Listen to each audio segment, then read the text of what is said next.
Hello everyone, I welcome you all in our daily current affairs series.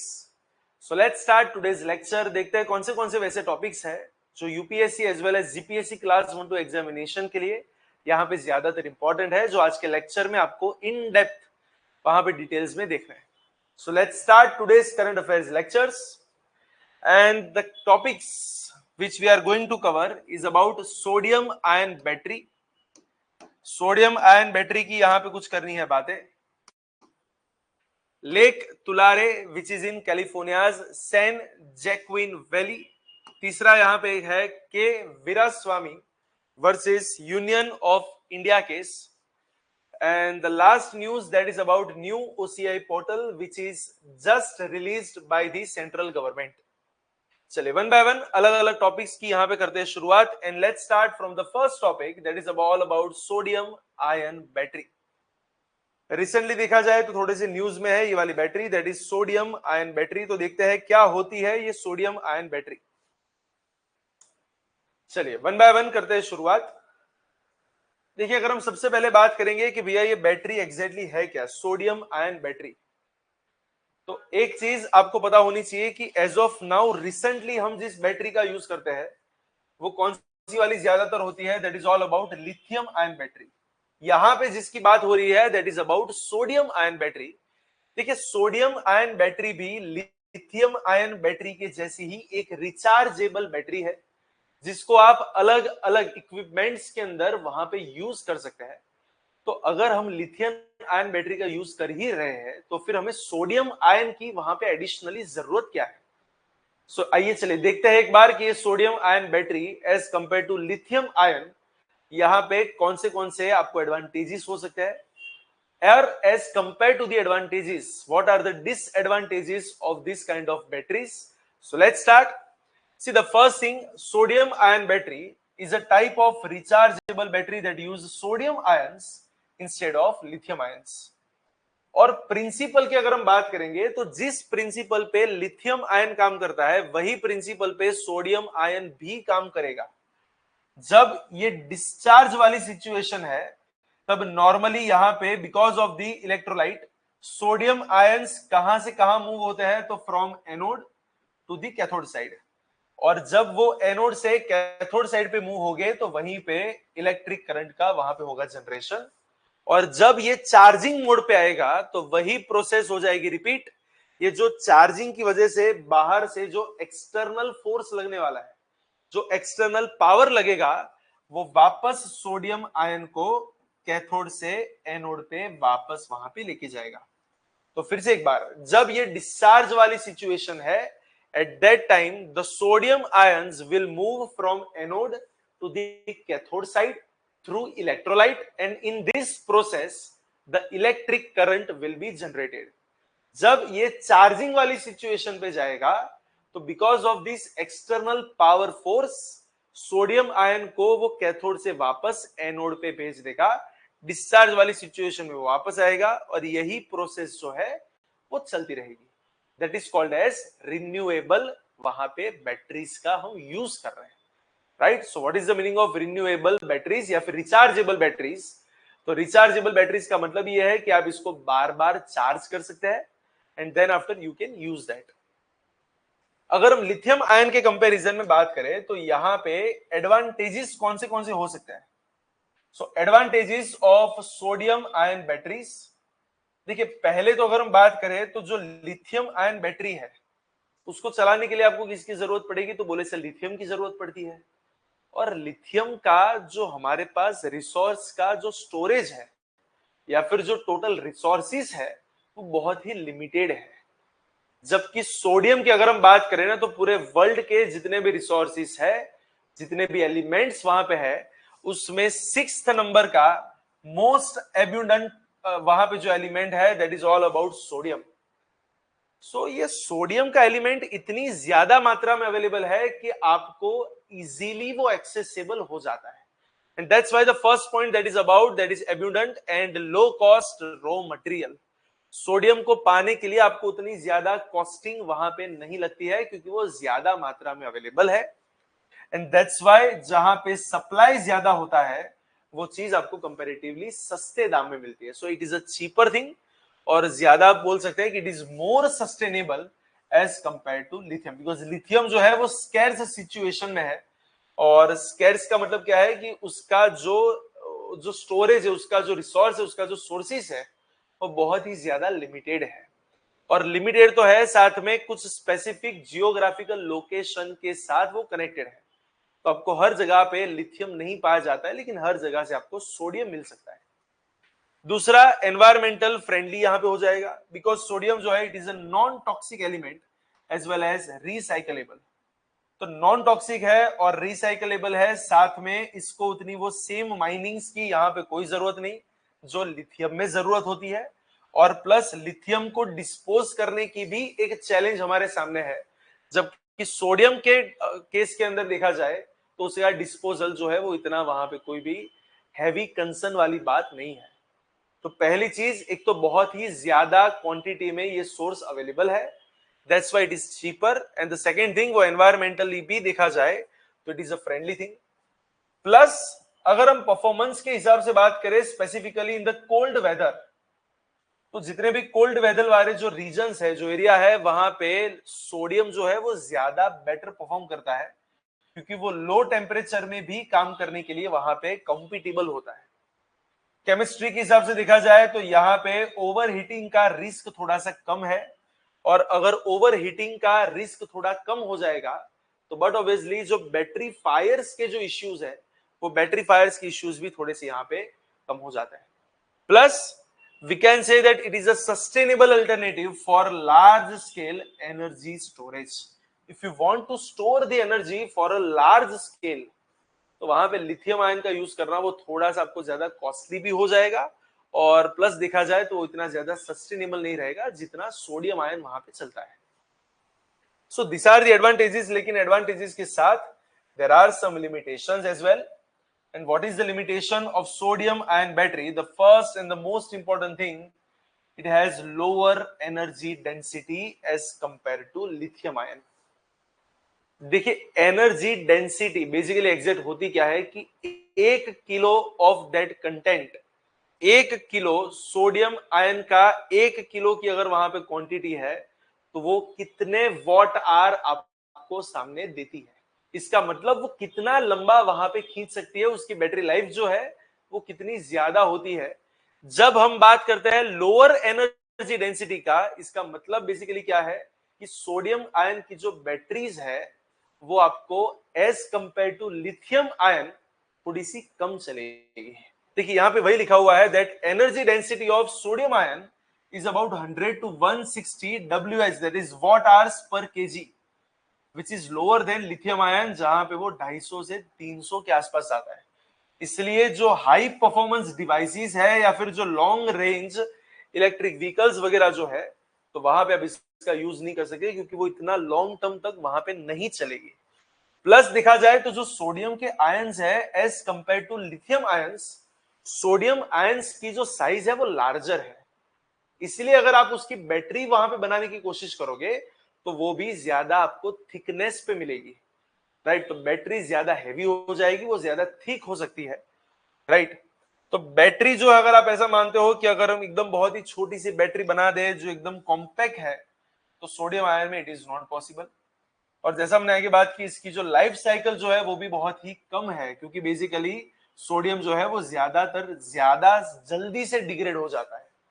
अगर life cycle कम है, अगर आपने एक बहुत ही महंगा वाला फोन खरीदा और वहां पे इस बैटरी का यूज किया, या फिर मान के चलो आपने एक इलेक्ट्रिक व्हीकल खरीदा और वहां पे इस बैटरी का यूज किया, और अगर 1-2 साल के अंदर अगर वो बैटरी खत्म हो रही है, तो डेफिनेटली वहां पे आपकी कॉस्टिंग जो है वो थोड़ी सी बढ़ने के चांसेस है।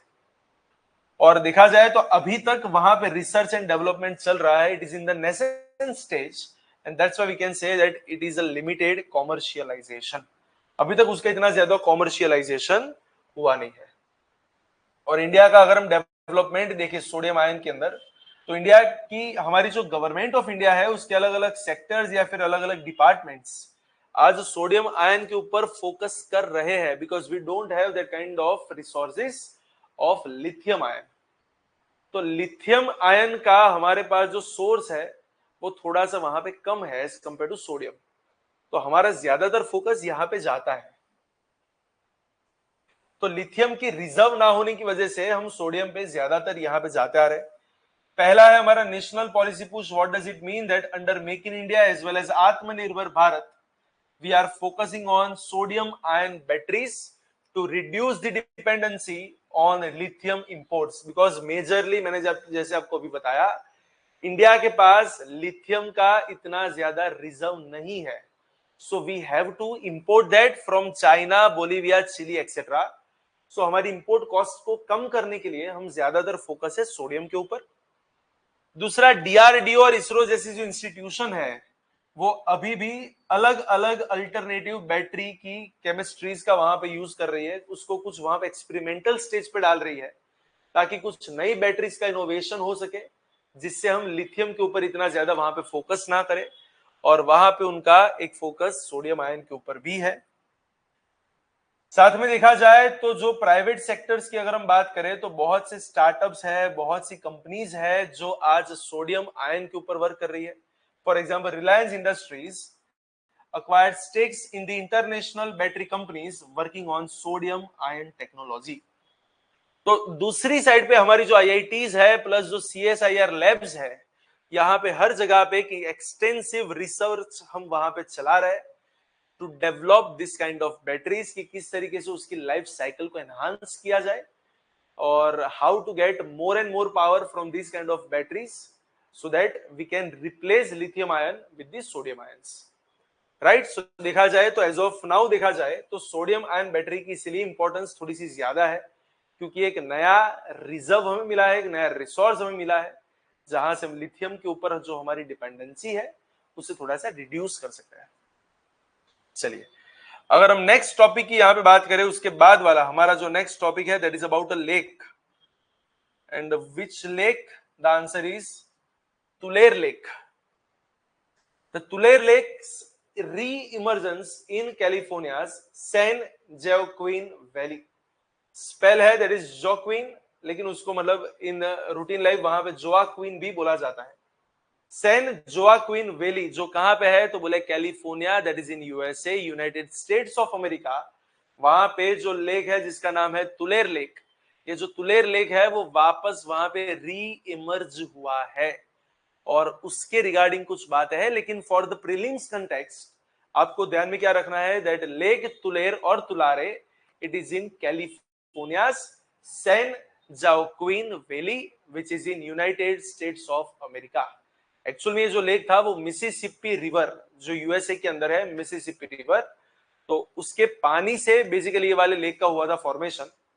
और बेसिकली यहाँ पे ये लेक तो पहले से था ही, but in the 19th century जानबूझ के इस लेक को, ध्यान से समझना, इन द 19th सेंचुरी जानबूझ के इस लेक को वहां पे ड्रेन्ड किया गया। ड्रेन का मतलब है उसका पानी वहां से निकाला गया ताकि उसे एग्रीकल्चरल पर्पस के लिए यूज किया जा सके। पहले तो देख रहे थे कि ये वाला लेक जो है वो रीमर्ज जहां पे हुआ है उसके regarding, the Tulare lake that is once the largest fresh water body the west of Mississippi River has re-emerged after more than a century, जो approximately 94,000 acres of farm land के ऊपर वहां पे पूरा स्प्रेडेड है। और ये सब कहां पे है तो बोले इन कैलिफोर्निया। और हिस्टोरिकल कंटेक्स्ट की अगर हम बात करें तो 19th century, late 19th century के अंदर टू क्रिएट एग्रीकल्चरल लैंड हमने इस लेक को वहां पे ड्रेन्ड कर दिया था। इसका मतलब उसका पानी बाहर निकाल दिया था। For which purpose? कि भैया वहां पे हम एग्रीकल्चरल लैंड की कर दे शुरुआत।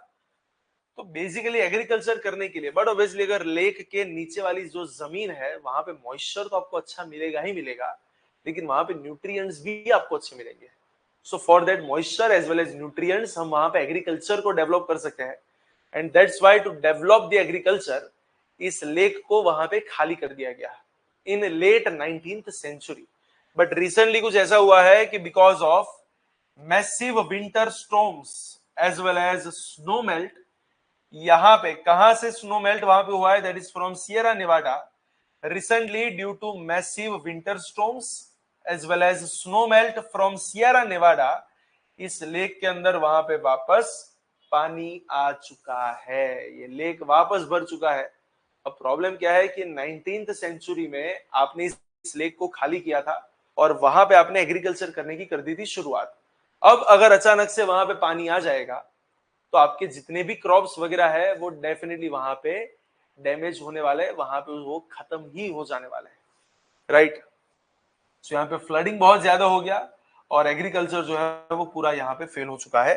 सो दैट्स वाई वहां पे कुछ कंसर्न्स है उसकी, अगर कुछ इंपैक्ट्स की अगर हम बात करें, देखिए एक चीज तो बहुत ही क्लियर है कि बायोडाइवर्सिटी के कंटेक्स्ट में देखा जाए तो बिकॉज ऑफ दिस लेक री emergence biodiversity is definitely benefited. वहां की जितनी भी आसपास की बायोडाइवर्सिटी है उसको तो हेल्प मिलने ही वाली है। जो एम्फीबियंस वहां पे आसपास आपको मिलेंगे, एम्फीबियंस के लिए आपको ये वाली सिचुएशन बहुत बढ़िया है क्योंकि उनको वहां पे पानी भी मिल चुका है।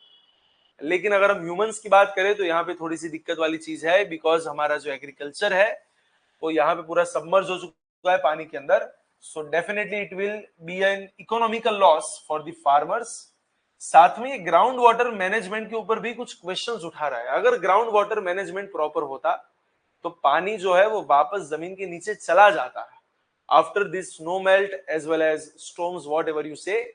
But because of the lack of this ground water management यहाँ पे दिक्कत बेसिकली आपको कौन सी हुई है कि वो पानी जो है वहां पे वापस भर चुका है और जितने भी वहां पे फार्मर्स हैं उन सबको इकोनॉमिकल वहां पे लॉसेस हुए हैं। सो एक ग्राउंड वाटर मैनेजमेंट के ऊपर भी यहाँ पे कुछ क्वेश्चंस आते हैं, राइट। एंड अगर हम बात करें पॉलिसी एंड मैनेजमेंट कंसिडरेशंस की, the re-emergence of Tulare lake underscores the importance of sustainable water management practices. It calls for integrated policies that balance agricultural needs with environmental conservation as well as effective groundwater management। तो agriculture के साथ आपको environmental concerns को भी यहाँ पे देखना और ये ग्राउंड वाटर के हिसाब से वहां पे कौन से इश्यूज है, क्यों ये मिसमैनेजमेंट हो गया, तो उसके बारे में भी आपको यहाँ पे देखना है। चलिए, that is all about lake Tulare. The next topic जो चीज अभी करंट में जा रही है that is about K Veeraswamy versus Union of India case 1991।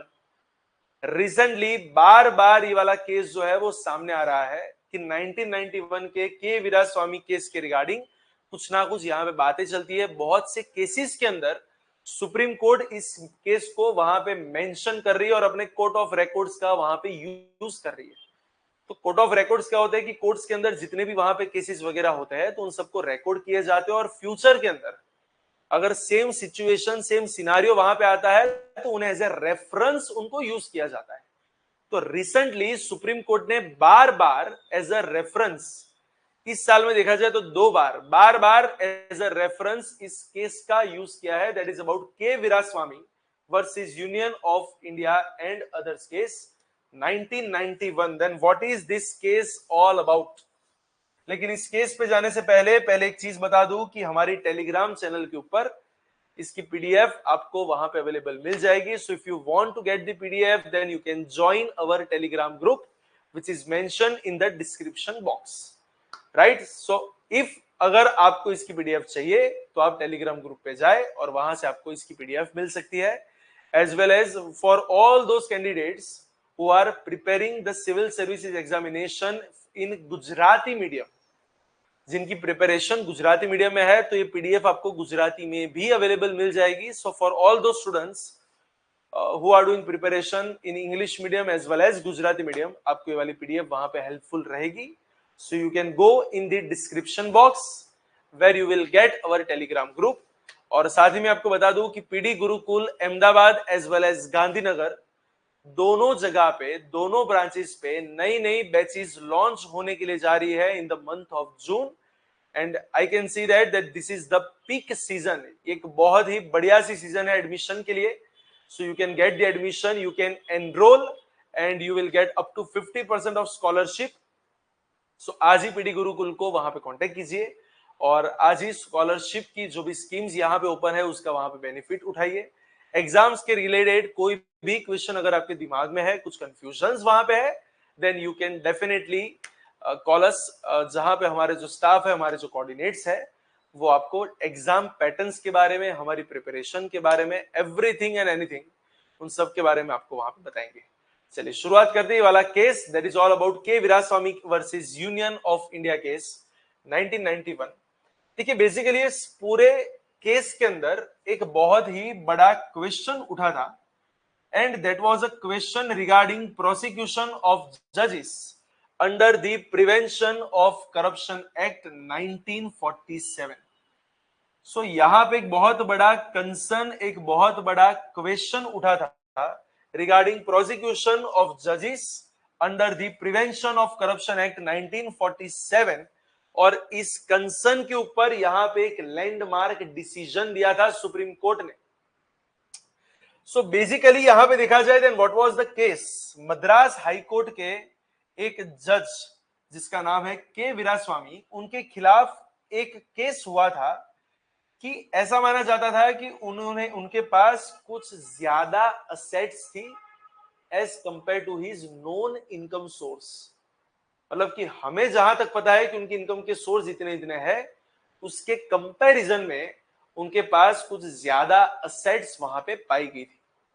And now the question is कि इफ गवर्नमेंट ऐसा कोई भी केस या फिर कोई भी इंक्वायरी इनके खिलाफ वहां पे चला रही है, ऐसा कोई भी केस अगर सामने आता है, तो केस शुरू करने से पहले क्या हमें सीजेआई की परमिशन लेनी चाहिए कि नहीं लेनी चाहिए?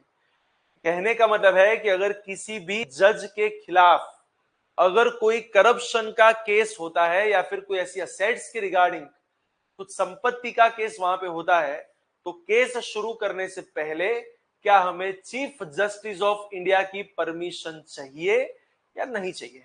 क्योंकि अगर हम जुडिशियल इंडिपेंडेंस की बात करें कि एग्जीक्यूटिव जुडिशरी को ज्यादा अफेक्ट ना करे, तो वहां पे एक चीज बहुत क्लियर आ जाती है कि किसी भी जज के ऊपर कोई केस तब ही शायद पॉसिबल हो सके जब जुडिशरी खुद इसे अलाउ करे। अदरवाइज एग्जीक्यूटिव अपने हिसाब से किसी भी जज को हैरान वगैरह करने के लिए भी उसके ऊपर केसेस लगा सकते हैं।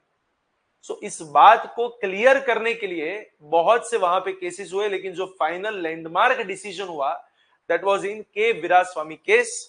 So the K. Veeraswamy, a former judge of the Madras High Court, was accused of possessing assets disproportionate to his known source of income, and the question before the Supreme Court was whether prior sanction from the Chief Justice of India was required to prosecute a sitting judge or not. और finally वहां पे verdict क्या हुआ था, supreme court ने यहाँ पे जो जजमेंट दिया था, जो वर्डिक्ट वहां पे दिया था, तो सुप्रीम कोर्ट ने क्लियर बोल दिया that yes the court held that CJI's prior sanction is mandatory for initiating prosecution against a sitting judge। किसी भी सिटिंग जज के खिलाफ कोई भी प्रोसिक्यूशन चलाने से पहले सीजेआई की परमिशन मिलनी चाहिए। कौन से केस की बात है? K Veeraswamy case versus Union of India.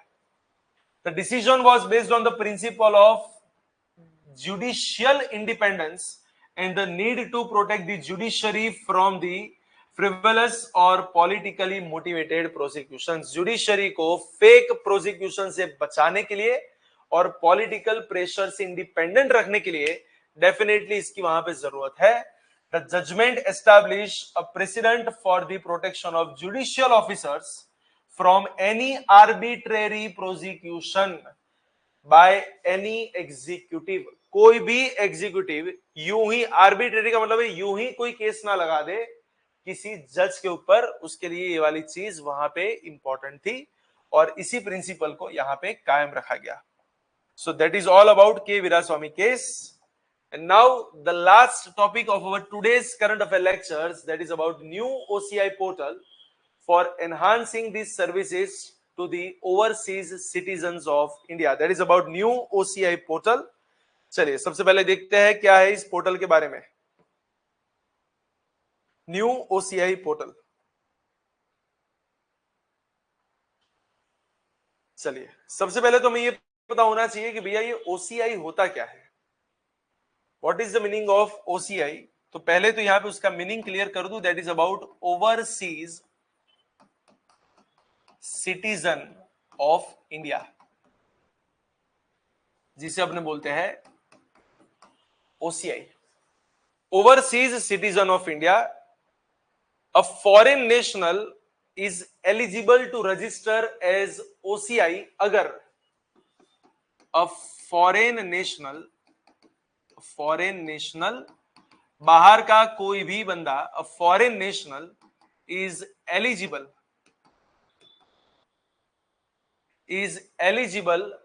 to get the OCI card. अगर वो चाहे तो ये वाला स्टेटस वहां पे ले सकते हैं. The foreign national is eligible to register as OCI, that is overseas citizen of India, if he or she, अगर वो इतनी कंडीशंस को फॉलो करते हैं, if he or she or they, whatever you say, अगर वो इतनी कंडीशन में से किसी भी कंडीशन को फॉलो कर रहे हैं तो आप इंडिया में OCI के तौर पे वहां पे रजिस्टर हो सकते हैं. पहली कंडीशन क्या है कि भैया 26 जनवरी, द फर्स्ट कंडीशन, 26 जनवरी 1950 के दिन आप इंडिया के सिटीजन बनने के लिए लायक होने चाहिए. 26 जनवरी 1950 के दिन इंडिया के सिटीजन बनने के लिए लायक होने चाहिए. या फिर आप उस किसी भी टेरिटरी का पार्ट होने चाहिए बिफोर 15 अगस्त 1947 जो इंडिया की पार्ट थी.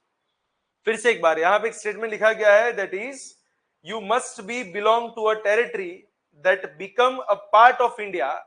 You must be belong to a territory that become a part of India after 15th of August 1947.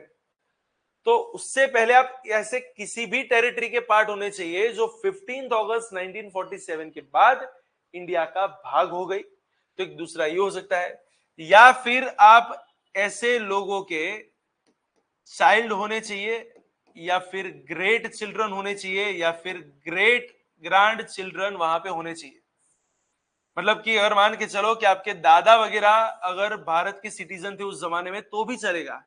In short, अगर आप उनके चाइल्ड है, दैट इज सन और डॉटर, या फिर आप उनके ग्रैंड सन और ग्रैंड डॉटर है, या फिर आप उनके ग्रेट ग्रैंड सन या फिर ग्रेट ग्रैंड डॉटर है, तो भी आपका काम यहाँ पे निकल सकता है.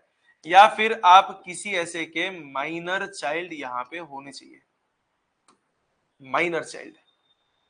लेकिन एक चीज बहुत क्लियर बोली है कि पाकिस्तान और बांग्लादेश, दो कंट्री वालों को हम OCI वहां पे कार्ड प्रोवाइड नहीं कर सकते. इन शॉर्ट, अगर मैं शॉर्ट में आपको बताऊं तो OCI कार्ड किसे मिल सकता है?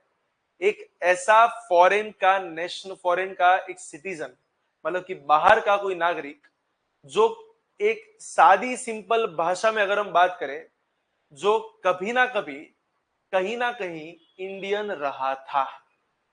अगर उसे एक साथ दोनों कंट्री की सिटीजनशिप वहां पे चाहिए, then you can apply for overseas citizen of India card. वहां पे अलग अलग कंडीशंस रखी है. पहली कंडीशन, 26 जनवरी 1950 के दिन अब भारत के सिटीजन बनने के लिए एलिजिबल होने चाहिए. दूसरी कंडीशन, 26 जनवरी अगर 1950 वाली कंडीशन नहीं हो रही है वहां पे फुलफिल, तो दूसरी कंडीशन, आप एक किसी भी ऐसी टेरिटरी के पार्ट होने चाहिए जो आफ्टर 15 अगस्त 1947 इंडिया का भाग बन गई. तीसरा, अगर आप किसी ऐसे इंसान के बेटे हो या फिर आप उनके पौत्र हो, दैट इज ग्रैंडसन, या फिर ग्रेट ग्रैंडसन हो जो इस तारीख पे भारत का सिटीजन था. मतलब कि मान के चलो कि आपके दादाजी 26 जनवरी 1950 के दिन आपके दादा या परदादा अगर भारत के सिटीजन थे तो भी आपको OCI कार्ड मिल सकता है. आप भले ही बाहर के हो, आपके दादा परदादा या फिर आप खुद, कोई भी भारत का होना चाहिए. पेरेंट्स होंगे तो भी चलेंगे. या फिर आप किसी के माइनर चाइल्ड होने चाहिए, जो आपके जो पेरेंट्स है या फिर दोनों में से कोई एक पेरेंट है वो बेसिकली कभी ना कभी इंडियन होना चाहिए. इन शॉर्ट, अगर हम रूटीन लैंग्वेज में बात करें तो आप मूल भारत के होने चाहिए. भले ही आपका जन्म कहीं पे बाहर हुआ हो, भले ही आपके फादर का जन्म कहीं पे बाहर हुआ हो, भले ही आपके दादा का जन्म कहीं पे बाहर हुआ हो, लेकिन आपके परदादा जो है अगर वो भारत के थे तो आप भी भारत के सिटीजन बन सकते हैं। वहां पे आप एक साथ ड्यूअल सिटीजनशिप चला सकते हो, राइट। भले आपका जन्म कहीं पे यूके में हुआ है तो भी कोई बात नहीं, आपके पास यूके की सिटीजनशिप रहेगी, उसके साथ आप इंडियन सिटीजनशिप को भी पा सकते हैं, राइट। लेकिन अगर आप दोनों जगह पे अपना पैर रखने की कोशिश कर रहे हैं, आप किसी और कंट्री के भी सिटीजन हो, आपको इंडिया की भी सिटीजनशिप चाहिए, दोनों एक साथ चाहिए, तो इंडिया डेफिनेटली आपको एक सिटीजन बनाएगा, लेकिन फुल फ्लेज्ड सिटीजनशिप नहीं देगा, वो एक पार्शियल होगी। ये जो पार्शियल सिटीजनशिप वाली बात है ना, that is called as OCI. तो ऐसे जितने भी लोग जो भारत के ओवरसीज सिटीजन ऑफ इंडिया है या फिर बनने की कोशिश कर रहे हैं, उनके लिए एक स्पेशल पोर्टल यहाँ पे डिक्लेयर हुआ है। स्पेशल पोर्टल थोड़ा सा रिवाइज्ड वाला पोर्टल है, तो एक स्पेशल पोर्टल फॉर ओसीआई यहाँ पे डिक्लेयर हुआ है जो उनकी सर्विसेज को और ज्यादा बेटर करेगा। और इसकी डिक्लेरेशन किसने की है? That is union home minister Shri Amit Shah. तो वहां से इनके लिए वाला इनिशिएटिव हुआ एक start.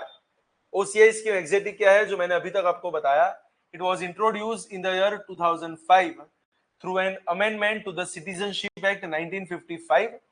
The Overseas Citizen of India scheme offers a form of permanent residency to a foreign national of Indian origin. India के ओरिजिन के किसी भी फॉरेनर को भारत में रहने की permission, that is called as OCI. ये आपको इंडिया में रहने के लिए या फिर काम करने के लिए आपको कंप्लीट आजादी देता है, ये वाला स्टेटस।